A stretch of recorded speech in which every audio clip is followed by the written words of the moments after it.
नमस्कार, जय हिंद साथियों। स्वागत है आपका टीजीटी पीजीटी आर्ट के यूट्यूब प्लेटफॉर्म पर। ये है आपकी अगली क्लास। इससे पहले हम अजंता की एक क्लास कर चुके हैं और ये अजंता से संबंधित दूसरी क्लास है। चूँकि ये बड़ा टॉपिक है और कला के पेपर के दृष्टिकोण से बहुत महत्वपूर्ण है, इसलिए हम इसमें कई क्लास करेंगे, ठीक है ना। तो क्लास को स्टार्ट करूं उससे पहले मैं कुछ बातचीत करना चाहता हूं आप लोगों से। बात यह है कि जो हमारे स्टूडेंट्स लगातार क्लास कर रहे हैं, जिन्होंने ज्वाइन कर रखा है, उनकी पढ़ाई बेहतर चल रही है। हालांकि कुछ लोग उसमें क्लास पूरा देख नहीं रहे हैं और टेस्ट में भी उनकी भागीदारी न्यूनतम है। तो कृपया करके रेगुलर क्लास देखिए, रिवाइज करिए और जितना ज़्यादा आप रिवाइज करेंगे उतना बेहतर आप टेस्ट में कर पाएंगे। और आप यकीन मानिए कि बहुत ज़्यादा कंपटीशन बढ़ गया है। तो यदि आपको इस क्षेत्र में सफलता लेनी है, यदि आपने सोचा है, तो कृपया करके मेहनत से लग जाइए और पूरी लगन के साथ तैयारी करिए, तभी संभव हो पाएगा सफलता। हम प्रयासरत इसलिए हैं क्योंकि हम चाहते हैं कि हम रिजल्ट दें। हम 100% रिजल्ट देना चाहते हैं। जितने लोग हमारे साथ जुड़े उनका चाहे टीजीटी में सिलेक्शन हो जाए या पीजीटी में सिलेक्शन हो जाए या एलटी ग्रेड में सिलेक्शन हो जाए, अतः आप लोग हमारे द्वारा प्रदान किए गए सभी कंटेंट को जितना मैं बताऊं उतनी बार कम से कम पढ़ाई करिए, रिवीजन करिए, तभी सफलता आपके हाथ लगेगी। इसके अलावा कुछ एक समस्याओं पर हम बात करेंगे। कुछ जो स्टूडेंट्स हमारे हैं उनको ये लग रहा है कि यदि हम लाइव आकर के पढ़ाएं तो उनका ज़्यादा फ़ायदा होगा। लेकिन मैंने लाइव सेशन इसीलिए नहीं रखा क्योंकि इसमें मेरे बहुत सारे स्टूडेंट्स का नुकसान होता है। क्योंकि 90 से 95% स्टूडेंट ऐसे हैं जो जॉब करते हैं। कुछ गवर्नमेंट जॉब में हैं, जैसे कुछ लोग पुलिस में हैं, कुछ लोग प्राइमरी शिक्षा में हैं, और कुछ ऐसे हैं जो प्राइवेट जॉब करते हैं या मोस्टली प्राइवेट जॉब करते हैं। तो उनके पास जो वर्किंग टाइम होता है उस समय उनके पास समय नहीं होता है, क्योंकि सिर्फ तैयारी करने से पेट नहीं भरेगा, उनको पेट भरने के लिए पैसा भी कमाना होता है। इसलिए उनके सुविधा के लिए मैंने रिकॉर्डेड वीडियो का व्यवस्था बनाया, ताकि लाइव में वो पहुंच नहीं पाएंगे, और अगर वो पहुंच नहीं पाएंगे तो फिर फ़ायदा क्या होगा। तो रिकॉर्डेड वीडियो आपके लिए किसी भी प्रकार से जो है कोई नुकसानदायक चीज़ नहीं है। आप यहाँ पर वीडियो पूरा देखते हैं, उसके बाद में होता क्या है कि यदि आपके दिमाग में कोई सवाल जनरेट होता है, आप उसे पूछना चाहते हैं, लाइव क्लास में आप मैसेज लिख के पूछ लेते हैं, टीचर उसका रिप्लाई कर देता है, मोस्टली कर ही देता है। लेकिन यहाँ पर वो सुविधा आपको वीडियो में नहीं मिलती है। तो वीडियो के अलावा भी आपके पास सुविधा है। मैं आपको जिस पेड ग्रुप में जोड़ता हूँ वहाँ पर आप कोई भी सवाल कभी भी पूछ सकते हैं, उसका रिप्लाई तुरंत आपको मिलता है। अदरवाइज आप मुझे कॉल करते हैं तो भी आपको तुरंत रिप्लाई मिलता है। ऐसे में सवाल पूछने का समस्या तो है ही नहीं। आप चाहे इस वीडियो के डिस्क्रिप्शन बॉक्स में लिख दीजिए, कमेंट बॉक्स में लिख दीजिए, या आप मुझे ग्रुप पे मैसेज कर दीजिए, या मुझे आप कॉल करके पूछ लीजिए, तो वो समस्या आपकी दूर हो जाएगी। अतः आइए ढंग से तैयारी करें। रिकॉर्डेड वीडियो ही आपके लिए बेहतर है। लाइव सेशन हम करेंगे, लेकिन जब एग्ज़ाम नज़दीक होंगे, आप लोग छुट्टी लेकर के तैयारी में लग जाएंगे। यानी कि यदि आप प्राइवेट जॉब में हैं तो आप वहाँ से थोड़ी छुट्टी लेंगे, कुछ गवर्नमेंट जॉब वाले छुट्टी लेंगे, और पूर्णतः जब तैयारी में लग जाएंगे तो हम लाइव सेशन भी करेंगे। ठीक है, तो उम्मीद करता हूँ कि आपको ये पूरी बात समझ में आ गई होगी।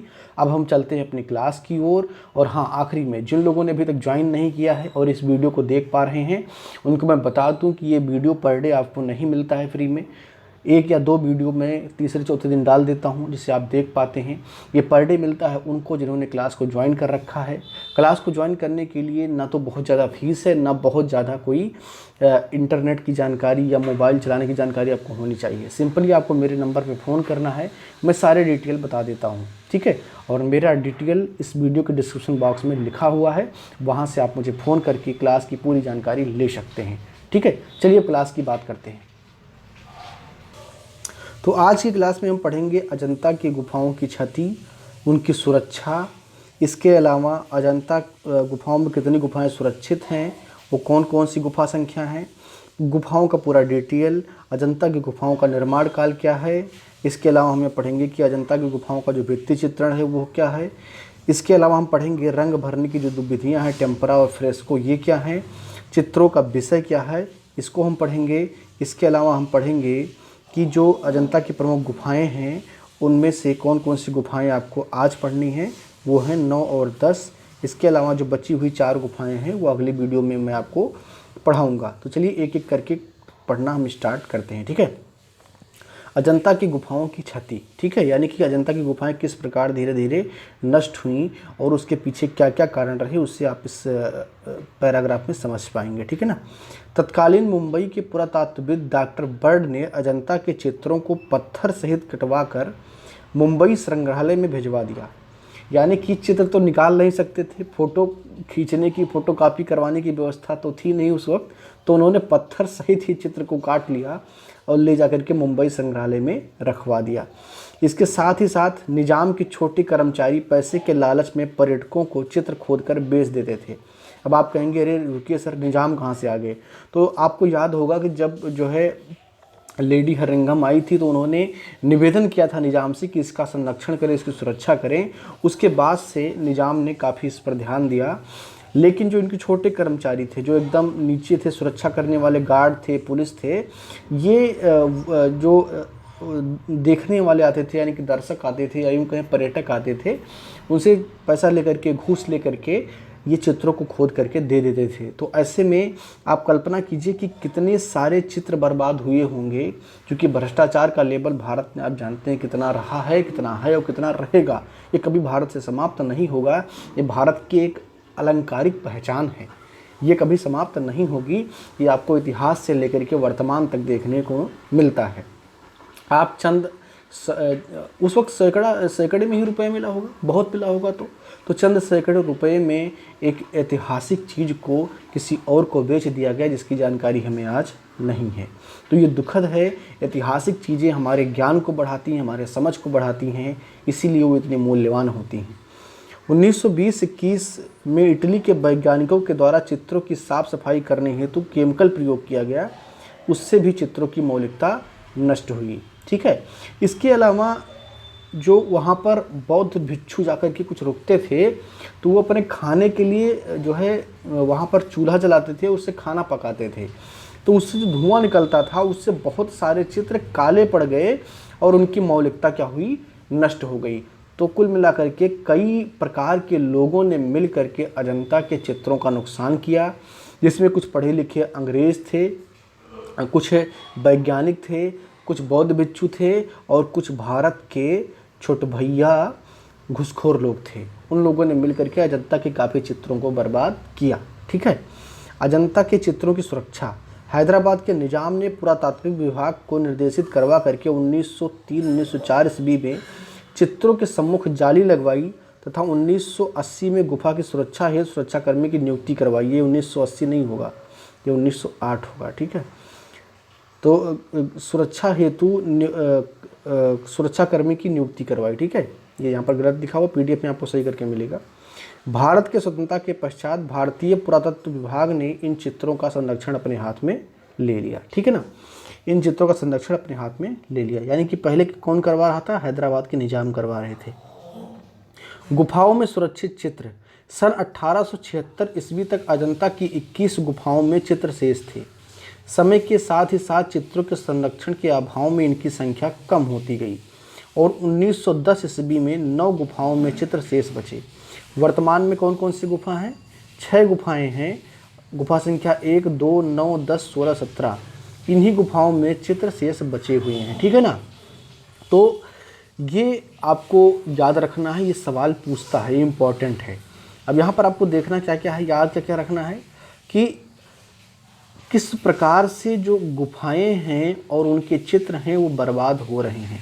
तो आप देखते हैं कि 1876 में कुल 21 गुफाओं में चित्र थे, वहीं जब आप 1910 में देखते हैं तो 9 गुफाओं में चित्र थे, लेकिन जैसे ही समय और बीता तो 6 ही गुफाओं में चित्र पाए गए, क्योंकि वो लोग लगे हुए थे जिनको अभी आपने ऊपर देखा इन चित्रों को बर्बाद करने में। कोई बेचने में लगा था तो कोई उसका धुआं करने में लगा था, तो किसी वैज्ञानिक ने अपनी जड़ बुद्धि का प्रयोग करके उसकी मौलिकता को नष्ट किया, ठीक है ना।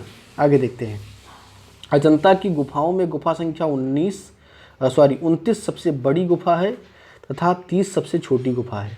अजंता की गुफाओं में सबसे बड़ी गुफा कौन सी है? 29 है, और सबसे छोटी गुफा कौन सी है? 30 है। अजंता में सबसे प्राचीन गुफा 8, 10, 11, 12 और 13 हैं, लेकिन सबसे प्राचीन कौन मानी जाती है? गुफा संख्या 13 मानी जाती है। ठीक है ना, सबसे प्राचीन गुफा संख्या 13 है, परंतु चित्रित गुफाओं में सबसे प्राचीन गुफा संख्या 10 है। ये इंपॉर्टेंट बात है, थोड़ा सा आप इसको नोट डाउन करेंगे, ध्यान देंगे इस पर कि अगर प्राचीन गुफा पूछे तो आप 13 लगाएंगे, सबसे प्राचीन गुफा यदि पूछे तो आप 13 लगाएंगे, लेकिन यदि चित्रित सबसे प्राचीन पूछे तो आप गुफा संख्या 10 लगाएंगे, इसमें कोई गलती आप नहीं करेंगे। अजंता में चैत्य गुफाएं कितनी हैं? 6 चैत्य गुफाएं हैं, 9, 10, 19, 29 और 26 ये चैत्य गुफाएं हैं, तथा शेष गुफाएं क्या हैं? बिहार गुफाएं हैं। चैत्य गुफा और बिहार गुफा में अंतर क्या है? चैत्य गुफाएं वही गुफाएं होती हैं जहाँ पर पूजा किया जाता है, बौद्ध धर्म के लोग जहाँ पर पूजा करते हैं उसे चैत्य कहा जाता है। एक तरीके से मंदिर होता है, बौद्ध धर्म में पूजा करने के लिए एक तरीके से मंदिर का काम वो करता है चैत्य गुफा। वहीं बिहार गुफा जो होती है वो रहने के लिए होती है। बिहार गुफा क्या होती है? रहने के लिए होती है, और यहाँ पर जो बौद्ध भिक्षु होते हैं वो निवास बनाते हैं अपना, यहाँ पर रहते हैं। ठीक है ना, तो कुल मिलाकर के आप यहाँ पर देख पाएंगे कि जो अजंता के चित्रकार हैं, कभी आपने कल्पना किया कि अजंता के चित्रकार कौन लोग होंगे?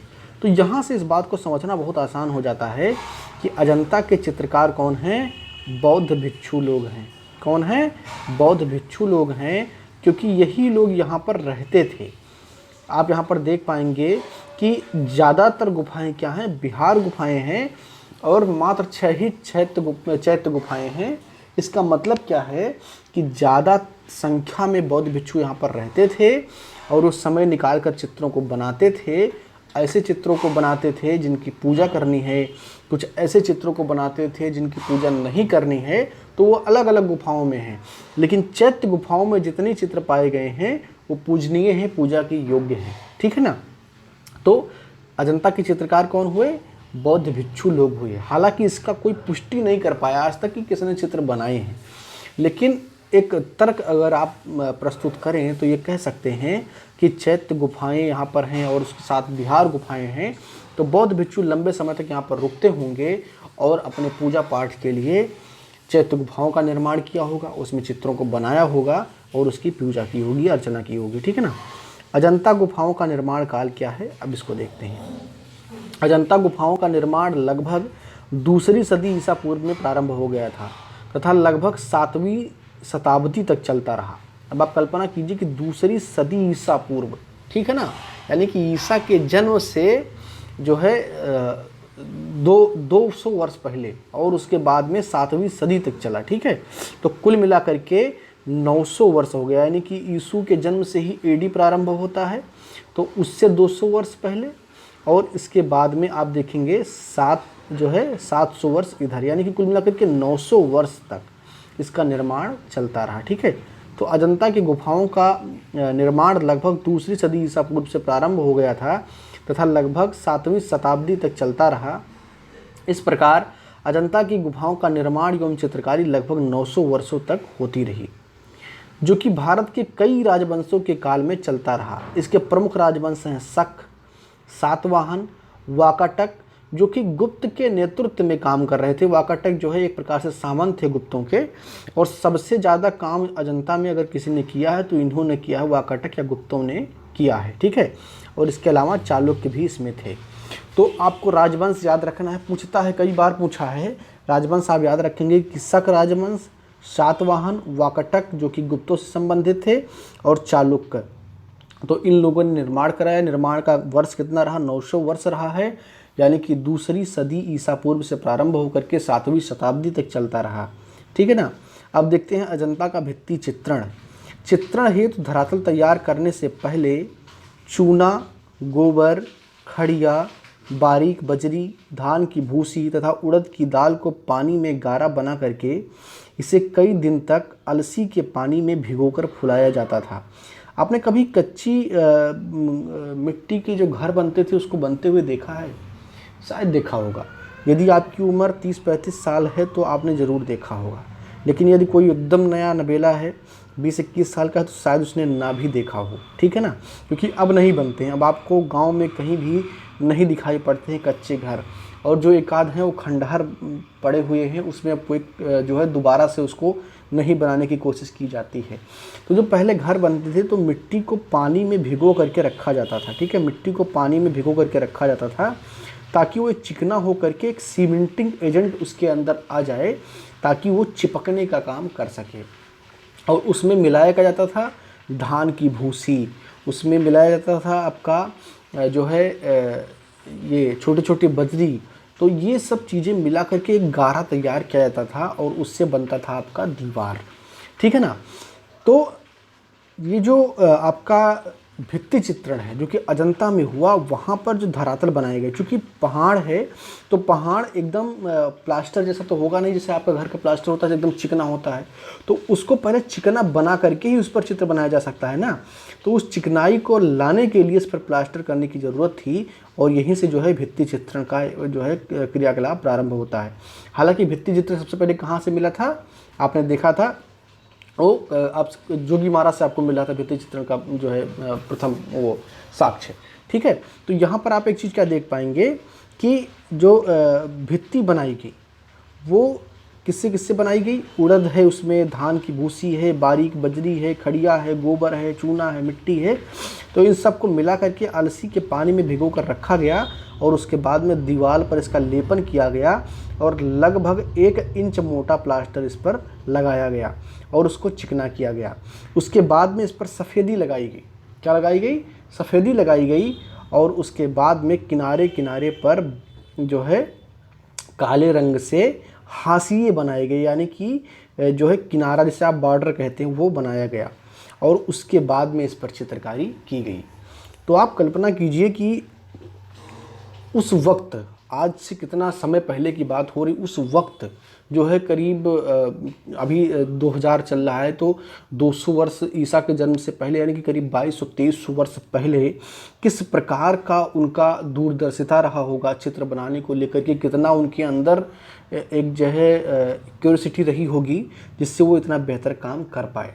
और यदि चित्र नष्ट नहीं होते तो मुझे लगता है कि कुछ और कलात्मक चीज़ें हमारे सामने आती और उसका हम जो है दर्शन कर पाते, उसके बारे में हम जानकारी ले पाते कि कितनी उत्कृष्ट थी वहाँ की कला, उस वक्त की कला, ठीक है ना। आगे देखते हैं, रंग भरने की 2 विधियाँ हैं, एक तो टेम्परा है, दूसरा फ्रेस्को है, ठीक है। टेम्परा और फ्रेस्को क्या है, रंग भरने की विधियाँ हैं। अब ये अलग अलग क्या हैं, जब सूखी भित्ति पर चित्रकारी की जाती है तो इसे टेम्परा कहा जाता है, यानी कि भित्ति बनाई गई और उसके सूखने का इंतज़ार किया गया। आपको थोड़ा सा यहाँ समझना है, सूखी भित्ति का मतलब ये नहीं कि गारा बनाया ही नहीं गया, सीधे जो है धूल मिट्टी से चिपका दिया गया, ऐसा नहीं है। भित्ति बनाई गई और उसके सूखने का इंतज़ार किया गया। जब भित्ति पूरी तरीके से सूख गई तब उस पर रंग भर के चित्र बनाए गए, तो ये टेम्परा विधि कहलाती है। वहीं पर यदि भित्ति के सूखने से पहले ही उस पर कुछ आकृति बना करके और उसमें रंग भर दिया जाए तो ये आपका होता है फ्रेस्को। क्या होता है, फ्रेस्को। तो भित्ति दोनों में बनेगी, लेकिन एक में जब सूख जाएगा तब उसमें कार्य होगा और दूसरे में पहले ही कार्य हो जाएगा, यानी कि सूखने से पहले, ठीक है। तो अब आप कंफ्यूज नहीं करेंगे टेम्परा और फ्रेस्को में, कभी भी गलती मत करना, ठीक है। और यहाँ पर देखेंगे अजंता के चित्र में उपयुक्त दोनों प्रकार का प्रयोग हुआ है, यानी कि ये दोनों प्रकार के उसमें जो है प्रयोग पाए गए हैं अजंता के चित्रों में। अब देखते हैं अजंता के चित्रों का विषय क्या है। तो आप जानते हैं कि अजंता के चित्रों का मुख्य विषय क्या है, बौद्ध है। क्या है, बौद्ध है। तो बौद्ध में भी कई तरह की चीज़ें हैं, उन सबको हम देखेंगे। अलंकारिक आलेखन के अलावा अजंता बौद्ध धर्म के चित्रों का प्रमुख केंद्र था। यहाँ पर अन्य धर्म से संबंधित चित्र नहीं मिलते हैं, यानी कि केवल और केवल बौद्ध धर्म से संबंधित चित्र ही यहाँ पर पाए जाते हैं। वाचस्पति गैरोला ने अपनी पुस्तक भारतीय चित्रकला में अजंता की गुफाओं के चित्रों को 3 भागों में बांटा, यानी कि 3 भाग में उसको वर्गीकृत कर दिया जो बौद्ध धर्म से संबंधित अजंता के चित्र थे। पहला रूपवैदिक, दूसरा जातक कथाएं और तीसरा अलंकारिक। रूपवैदिक क्या है, इस विषय के अंतर्गत बुद्ध के, ये गलत लिखा हुआ है, बुद्ध होना चाहिए, बुद्ध इस प्रकार लिखा जाएगा, यानी कि दान में धा लगेगा, ये गलत लिखा हुआ है, तो इसको PDF आपको सही करके मिलेगा, ठीक है ना। बुद्ध के धार्मिक एवं आध्यात्मिक रूप जैसे विभिन्न बोधिसत्व, माया देवी का स्वप्न तथा श्रावस्ती के चमत्कार आदि बनाए गए हैं। यानी कि जो रूप वैदिक है ये कहीं ना कहीं बुद्ध को या जो बुद्ध धर्म के बोधिसत्व हैं उनको एक ईश्वरत्व प्रदान करने के लिए बनाई गई है। ठीक है, हालांकि जो बुद्ध धर्म की लड़ाई थी जिसमें हीनयान महायान आपस में बट गए, वो यही लड़ाई थी कि बुद्ध एक टीचर थे कि एक गॉड थे, यानी कि भगवान थे। तो जो महायान थे उन्होंने बुद्ध को भगवान माना, जबकि जो हीनयान थे उन्होंने क्या कहा कि वो एक मात्र टीचर थे और वो ज्ञान देने के लिए पृथ्वी पर आए थे। ऐसे में उनमें मतभेद हुआ और उनका विभाजन हो गया। तो यहाँ रूप वैदिक में जो आपको चित्र मिलेंगे ये एक तरीके से बोधिसत्व की जो अवधारणा है वो महायान की है। बुद्धिज्म के महायान शाखा की अवधारणा है बोधिसत्व, यानी कि जो पूरा ईश्वरत्व की बात करता है बुद्ध के, वो महायान शाखा है। वो पूजा करने का विधि, वो उनकी मूर्तियां बनाने की विधि, उनके चित्रों को बनाने की विधि, ये सब महायान शाखा की हैं। तो जो रूप वैदिक है इसमें आपको आध्यात्मिक रूप से विभिन्न बोधिसत्व, जैसे आप देखेंगे अवलोकितेश्वरा, पद्मपाणि, अमिताभ आदि बोधिसत्व के चित्र आपको मिलेंगे। तो ये सब क्या हैं, ये रूप वैदिक में आएंगे। माया देवी का स्वप्न तथा श्रावस्ती के चमत्कार आदि आपको रूप वैदिक में मिलेंगे। दूसरा है जातक कथाएं। तो जातक कथाएं वो कथाएं हैं जो बुद्ध जन्म के पूर्व की कथाएं हैं। ठीक है, यानी कि बुद्ध के जन्म की पूर्व की जो कथाएं हैं उनको जातक कथाएं कहा जाता है। जातक कथाओं का शब्दशः अर्थ यह होता है कि ऐसी कथाएं जिनकी प्रमाणिकता नहीं है, जो प्रमाणिक नहीं है, यानी कि प्रमाणिकता नहीं है, वो कई कहानियों जैसी हैं, सुनी सुनाई कहानियों जैसी हैं। एक लोगों ने कहा, 2 लोगों ने 10 लोगों को आगे बढ़ा दिया। जैसे आजकल आप व्हाट्सएप ग्रुप में फेक न्यूज़ को आगे बढ़ा देते हैं, कुछ उसी प्रकार ये जातक कथाएं होती हैं। ठीक है, तो जातक कथाएं क्या हैं, बुद्ध के जन्म के पूर्व की जो है कहानियां हैं, कथाएं हैं, जिनमें बहुत सारी अवधारणाएं दी गई हैं बुद्ध को लेकर के, तो वो जातक कथाएं हैं। और 547 जातक कथाएं हैं बुद्ध के जन्म से पूर्व की। ठीक है, कितनी? 547, कई बार ये पूछा भी है। ठीक है ना। तो जातक कथाओं वाले क्षेत्र में बुद्ध के पूर्व जन्म से संबंधित क्षेत्र आपको वहाँ पर मिलेंगे। अलंकारिक, इसके अंतर्गत विविध आलेखन जैसे पशु पक्षी, फूल पत्ती, राक्षस, किन्नर, गंधर्व, अप्सरा आदि का चित्रण हुआ है। यानी कि बुद्ध धर्म के अलावा कोई और धर्म नहीं मिलता है, लेकिन चित्र जरूर मिलते हैं जो बौद्ध धर्म से अलग हैं। जैसे आप यहाँ पर देख पाएंगे कि पशु पक्षी का चित्र, फूल पत्ती का चित्र, राक्षस का चित्र, किन्नर का चित्र, गंधर्व का चित्र, तो चित्र मिल रहे हैं, अप्सराओं के चित्र, लेकिन कुछ जो है वो स्पष्टता किसी और धर्म के नहीं है।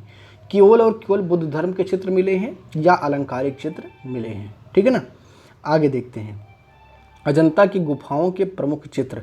तो आज हम 2 गुफा को पढ़ेंगे, बाकी जो आपकी 4 गुफाएं जिनमें चित्र पाए गए हैं उनकी पढ़ाई हम आगे करेंगे, अगली क्लास में करेंगे। ठीक है ना, क्योंकि आप जानते हैं कितने गुफाओं में चित्र पाए गए हैं, मात्र 6 गुफाओं में। कौन कौन सी हैं? गुफा संख्या 1 है, 2 है, 9 और 10, 16 और 17, इतनी ही गुफाओं में चित्र प्राप्त हुए हैं। ठीक है, अजंता की गुफाओं के प्रमुख चित्र। 10वीं गुफा, यह सबसे प्राचीन चित्र गुफा है। ठीक है, सबसे प्राचीन गुफा तो 13वीं है, लेकिन चित्रात्मक गुफा जो है सबसे पुरानी वो आपकी 10वीं है। यह हीनयान से संबंधित है। और एक चैत्य गुफा है। चैत्य गुफा का मतलब जहाँ पर पूजा पाठ होता है, जहाँ पर आराधना की जाती है, यानी कि जहाँ पर बौद्ध भिक्षु लोग पूजा पाठ करते हैं, वो चैत्य गुफा होती है, जिसका समय लगभग 200 ईसा पूर्व है, यानी कि ईसा के जन्म से 200 वर्ष पहले की बात हो रही है। इस गुफा से अग्रलिखित चित्र प्राप्त हुए हैं, यानी कि जो चित्र आगे वर्णित हैं ये 10वीं गुफा से प्राप्त हुए हैं। तो छदंत जातक, श्याम जातक, एक राजा अपने 10 रानियों के साथ बोधि वृक्ष की पूजा करने जाते हुए दर्शाए गए हैं। तो ये कुछ महत्वपूर्ण चित्र हैं जो 10वीं गुफा से प्राप्त हुए हैं। 9वीं गुफा को देखते हैं। दूसरी सबसे प्राचीन चित्र गुफा है, यह एक चैत्य गुफा है, यानी कि 9वीं और 10वीं दोनों गुफाएं कैसी हैं? चैत्य गुफाएं। ठीक है ना, जिसका निर्माण काल 200 ईसा पूर्व से 200 ईस्वी तक रहा है, यानी कि लंबा कालखंड इसका भी रहा है। ठीक है, तथा चित्रण काल लगभग 5वीं सदी तक चलता रहा, यानी कि 5वीं सदी तक इसका चित्रण काल, यानी कि बहुत ही लंबे समय तक इसका चित्रण चलता रहा। यहाँ के प्रमुख चित्रों में नागराज सेवकों के साथ में, ठीक है, नागराज और सेवकों के साथ में उड़ती हुई अप्सराएं, स्तूप पूजा हेतु जाता हुआ एक मानव समूह। तो ये कुछ महत्वपूर्ण चित्र हैं जो 9वीं गुफा से प्राप्त हुए हैं। अब बाकी बचे आपके 4 गुफा, जहाँ जो बहुत महत्वपूर्ण है। गुफा संख्या 1, 2, 16 और 17 बहुत महत्वपूर्ण है। गुफा संख्या 17 में सबसे ज़्यादा चित्र मिले हैं, इसीलिए उसको चित्रशाला भी कहा जाता है। तो अगली क्लास में उन बची हुई सभी गुफाओं का हम अध्ययन कर लेंगे और उसके बाद में हम बाकी गुफाओं पर आगे बढ़ जाएंगे, ठीक है ना। तो उम्मीद करता हूँ कि ये क्लास आपको पसंद आया होगा। अगर कुछ आपको समझ में नहीं आया है, कोई कन्फ्यूजन है, कुछ आपको ऐसा लग रहा है कि ये ऐसा नहीं होना चाहिए, कुछ और होना चाहिए, तो आप उसको ग्रुप में पूछ सकते हैं, पेड ग्रुप में पूछ सकते हैं, या इसी वीडियो में नीचे कमेंट कर सकते हैं, तो उसका जवाब आपको मिल जाएगा। बहुत बहुत धन्यवाद।